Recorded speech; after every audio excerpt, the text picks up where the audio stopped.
Bonjour et bienvenue dans cette deuxième vidéo du module 1, en fait troisième avec l'intro. On commence aujourd'hui les bases de la santé, donc j'espère que vous êtes prêtes pour ça. C'est un moment où il va y avoir plein de défis à relever. Avant de commencer, j'ai eu quelques questions, une question qu'on se pose souvent.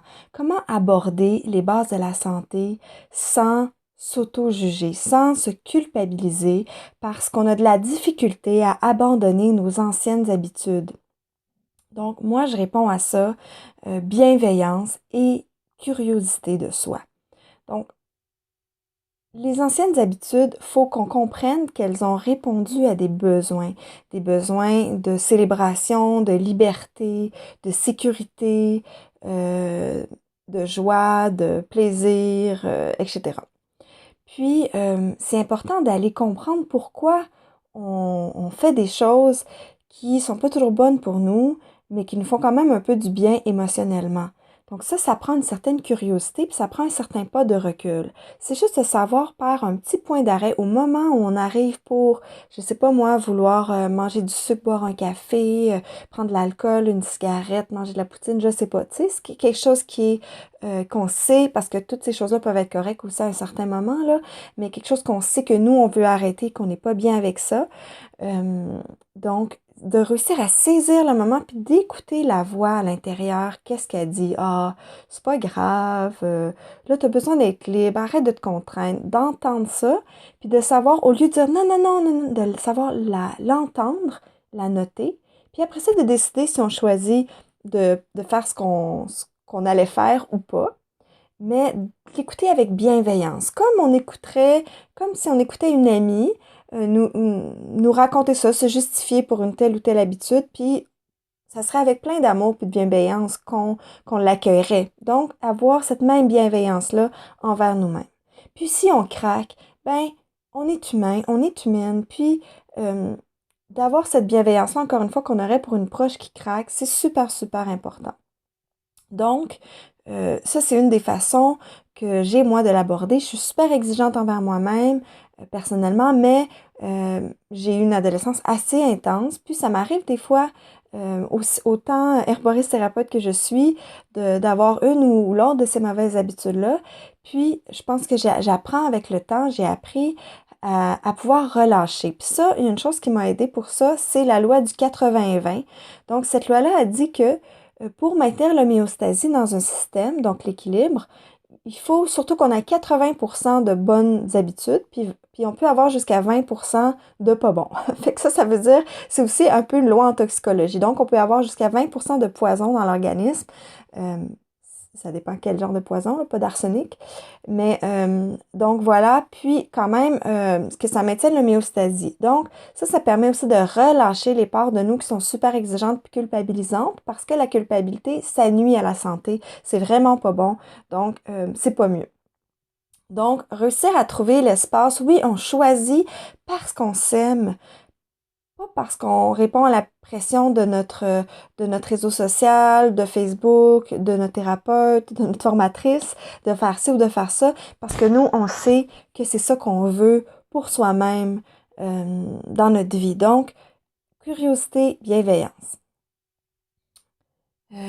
Puis pour ça, ben, peut-être que la liste sentiments-besoins qu'on a trouvée à la dernière vidéo, ça peut vous aider à comprendre quels sentiments et quels besoins se cachent derrière cette envie-là d'anciennes mauvaises habitudes, finalement.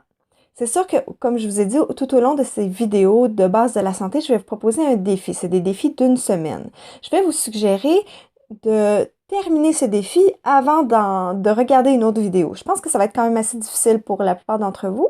Puis, je vais pas vous reprocher d'être impatiente parce que la patience, c'est pas vraiment une de mes grandes qualités. Mais, en tout cas, essayez au moins de tenir au moins une semaine avant de tenter un nouveau défi, à moins que ça soit quelque chose de vraiment facile pour vous. Vous savez que vous buvez déjà vraiment beaucoup d'eau par jour et donc, vous allez tout de suite prendre le défi suivant. Parce que trop en faire, c'est comme pas assez. Hein? Trop tout se mettre puis dire du jour au lendemain, je coupe tout puis j'inclus plein de nouvelles habitudes, c'est comme pas assez. Moi, je suis vraiment partisane de la douceur. Ça me fait penser des fois, il y a un petit peu des visions différentes dans les écoles de pensée de la naturopathie ou même de l'herboristerie. Il y a une vision qui est plus hygiéniste, qui parle de vraiment se nettoyer, ben, c'est pas juste ça l'hygiénisme, mais il y a une certaine vision hygiéniste qui porte cette vision-là. Donc, beaucoup de détox, puis tout est relié aux parasites, tout est relié aux toxines qu'on a dans l'organisme, etc. Nous, on est plus, en tout cas dans l'herboristerie québécoise, on est plus dans une vision de nourrir. On est plus dans une vision de dire comment on peut nourrir profondément l'organisme, prendre soin, soutenir, hein, d'une façon plus traditionnellement féminine, avant de couper, trancher, enlever. C'est pour ça que je commence finalement tout l'enseignement de libre, fertile, autonome par les bases de la santé qui viennent nourrir au lieu d'enlever des choses. Après, on ira vers la détox. Mais le plus important, c'est de rajouter les bonnes habitudes. Si vous êtes juste capable de intégrer les bases du module 1 dans votre vie, ben j'aurais gagné ça. Déjà, votre vie va être vraiment plus merveilleuse, puis votre santé va être vraiment mieux. Donc, moi, je serais super satisfaite de ça. Donc, c'est juste le début. Mais évidemment, pour moi, c'est ça le plus important, d'intégrer les habitudes qui viennent nous faire du bien parce que le corps a sa propre intelligence propre. Sa propre intelligence propre. Très, très propre. Donc, le corps sait ce qui est bon pour lui quand on l'aide à retrouver son intelligence. Voilà. Enfin. Je vais vous parler aussi de cette série de vidéos sur les bases de la santé. Pour plusieurs d'entre vous, ça va être du connu. Puis, ben, peut-être que, j'espère en tout cas que je vais vous apprendre quand même quelques petits trucs à chaque fois. Mais par contre, je vais vous lancer des défis, comme je vous ai dit, et je suis prête à parier qu'il y a au moins un défi qui va être un peu plus difficile pour chacune d'entre vous. Ça veut dire, on a toujours besoin de revoir nos bases, comme je disais dans un des webinaires là, que vous avez vu. 100 fois sur le métier, l'humilité, qu'on soit n'importe qui, puis peu importe notre cheminement, on a toujours besoin de revoir nos bases, surtout dans notre monde fou, hyper moderne, avec la pression qu'on a, avec les réseaux sociaux, etc. Ça nous ramène toujours à nous éloigner, donc revenir aux racines. Donc, pour moi, ça n'aurait pas été cohérent de commencer une formation sur la santé sans parler des bases de la santé. Dans ce courriel que je vous ai envoyé, je vous ai parlé du livre Votre corps réclame de l'eau, écrit par le docteur Batman-Gillich. Lui, il nous fait réaliser à quel point beaucoup de nos maladies chroniques sont reliées à la déshydratation. Moi, ces livres-là, quand je les lus, quand j'ai étudié à Flora Medicina, ça m'a vraiment frappé de voir comment on se rendait pas compte qu'on était déshydraté. Et puis, je vais éternuer. Pardon. J'espère que vous l'entendez pas trop fort dans le micro. Merci. Voilà.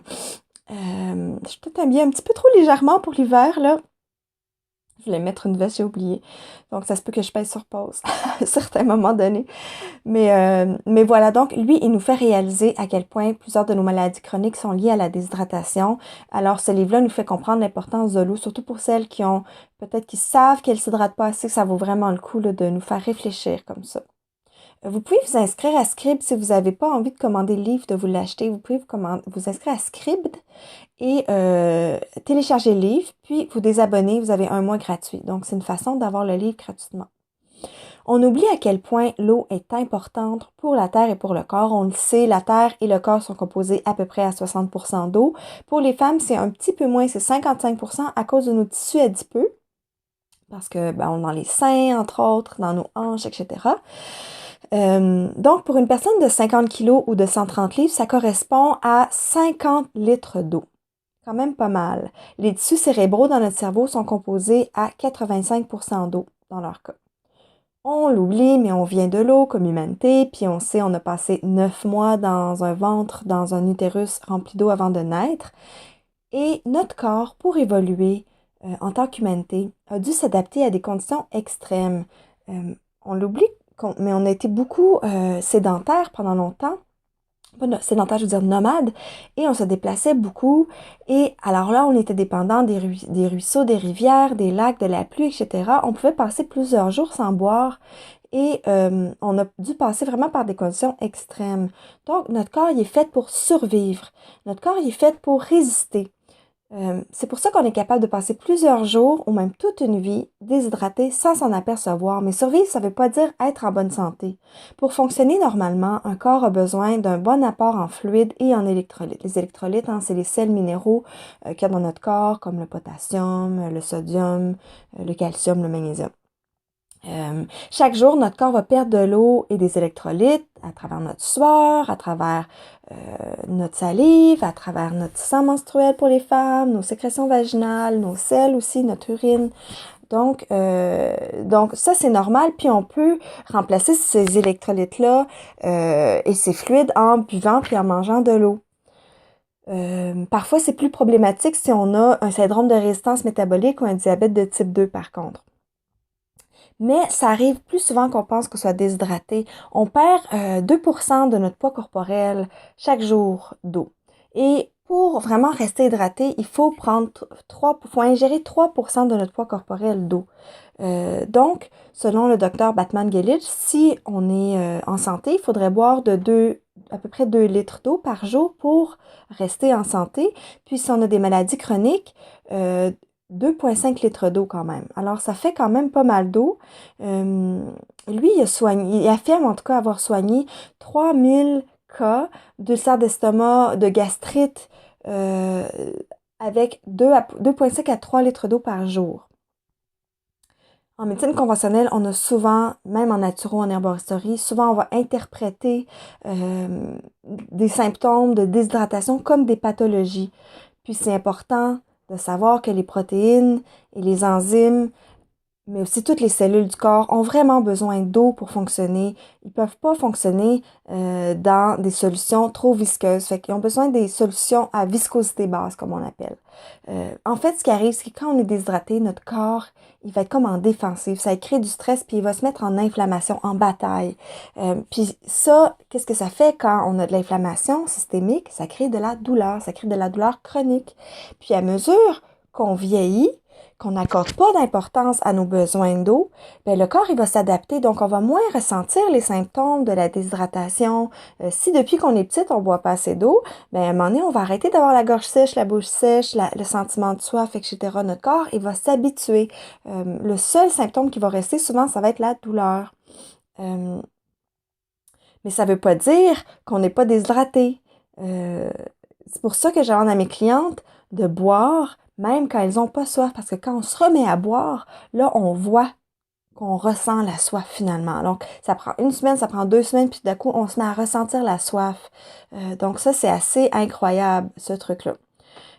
Plusieurs déséquilibres de santé peuvent être causés par la soif, que ce soit la fatigue, la constipation, les problèmes d'estomac, le déséquilibre acido-basique qui va entraîner de l'évaginite, des vulvites, etc., des troubles hormonaux, le cholestérol, troubles respiratoires, problèmes de peau, circulation, douleurs musculaires, articulaires, vieillissement prématuré.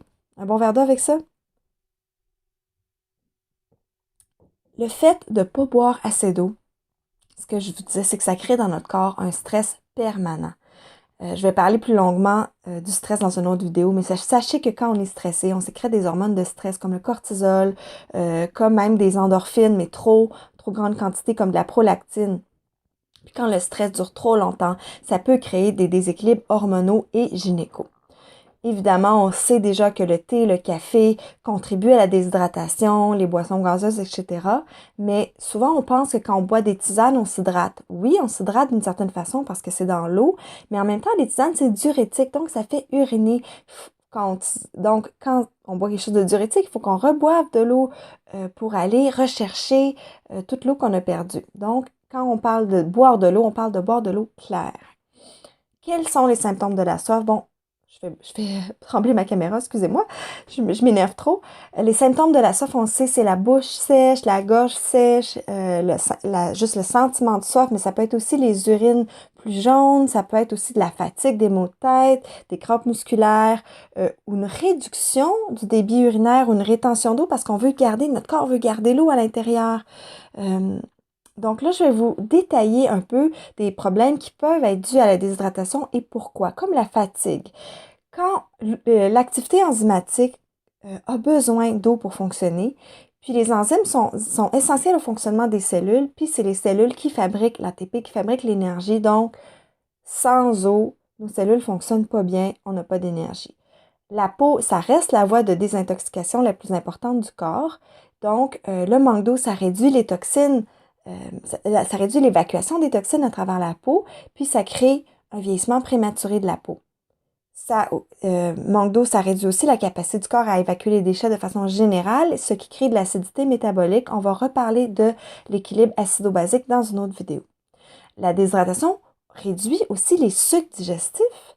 Donc, c'est une des causes des brûlures d'estomac, des dyspepsies, des ulcères. C'est pour ça que le docteur Batman-Gillich affirme avoir guéri autant de gens en buvant de l'eau, parce que si on n'a pas de sucre digestif, finalement, ça crée des lésions, ça crée des brûlures. Puis évidemment, ça constipe parce que le corps, ce qu'il fait, c'est que quand il a besoin d'eau, il va tirer l'eau des selles. Finalement, le côlon va reprendre l'eau pour aller la diffuser dans le sang et les selles vont devenir pognées là, comme on dit en bon québécois. C'est aussi, le corps va produire plus de cholestérol pour empêcher la perte d'eau, donc ça peut augmenter le cholestérol. Une autre chose intéressante, au cours de la respiration, on exhale quand même pas mal d'eau. Si on a besoin d'eau, le corps, qu'est-ce qu'il va faire? Bien, il va rétrécir les voies respiratoires pour faire en sorte qu'il y ait moins d'eau qui sorte. Donc, ça va faire des plus petites respirations pour garder notre eau. On n'y pense pas, mais ça, c'est super important. Évidemment, le volume de sang va diminuer parce que la déshydratation va causer l'épaississement du sang, ce qui va créer l'hypertension, les foies aussi, les reins, la vessie qui ont besoin d'eau, les articulations, parce que le cartilage est constitué d'eau, donc la déshydratation accroît l'usure des cartilages, puis ça retarde la guérison. Le vieillissement prématuré, j'en ai parlé. Problème de circulation, bien évidemment. Surtout la lymphe. La lymphe, on n'a pas de cœur pour la pomper, donc il faut bouger. Mais on a besoin d'eau aussi pour la faire circuler. Donc voilà. Finalement, il faut boire de l'eau claire tous les jours. Minimum 1,5 litres comme base de la santé. Donc 1,5 litres, là, ça correspond à 6 grands verres d'eau. Donc, minimum 6 grands verres d'eau par jour pour fonctionner normalement. C'est pas comme pour guérir, c'est pour fonctionner. Donc, trouvez une façon d'intégrer l'eau à votre vie. L'eau, c'est ce qui est le plus important pour la vie. C'est pour ça que les grands-mères autochtones se battent tant pour l'eau, marchent pour l'eau, chantent pour l'eau, parce que sans l'eau, on n'est rien. Sans l'eau, on est foutu. La vie est perdue. Donc, super important d'en boire, de l'honorer. Et donc, votre défi, si vous avez envie de le relever, ça va être de boire de 1,5 à 2 litres d'eau par jour pendant au moins une semaine. J'espère toute votre vie, mais si pour vous c'est gros, bien, ça va être ça votre premier défi, augmenter votre quantité d'eau. Donc, je vous propose, comme je vous ai dit, de faire ça avant de passer à l'autre vidéo, si vous n'êtes pas trop impatiente, mais comme je vous ai dit, je suis un peu mal placée pour parler de patience. Santé, à bientôt.